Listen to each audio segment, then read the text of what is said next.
Well, right now we're just coming off of the rehab portion of our return, getting back into some of the debriefs. We actually finish our debriefs tomorrow. So, and then we'll eventually get back into those type of roles and specifically what we'll be involved with. Certainly, we will have some insight and some interaction with the Boeing folks and NASA that works those programs.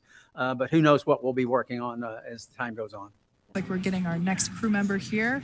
That is none other than Suni Williams. Big smile, big waves. She, like her other. There we have it, some waves, some thumbs up, and some smiles. We're getting some views of him now as he egresses or exits the spacecraft.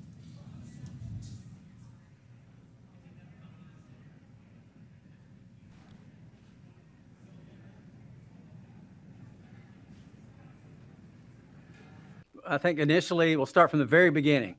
Pulling G's for 30 plus years, I don't have a great, I got some issues in my neck. I can't turn my head all the way, but in space that goes away.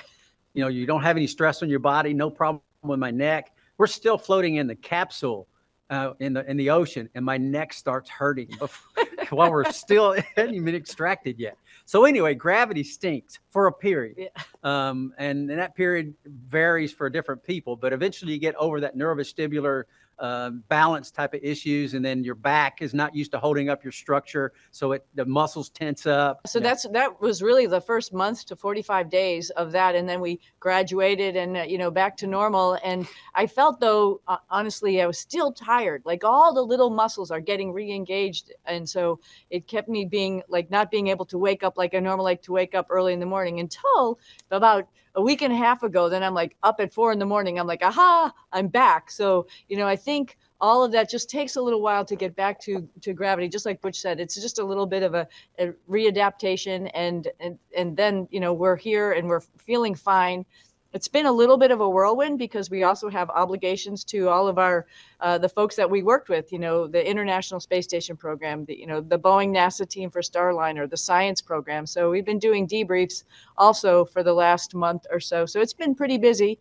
Beatable. So just to kind of finish off what I was saying is once that side hatch of the spacecraft is open, that crew will be assisted out of the capsule one by one.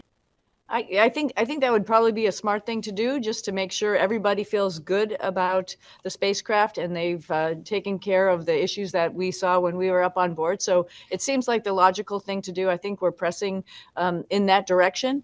And like I said, I think that's the correct path.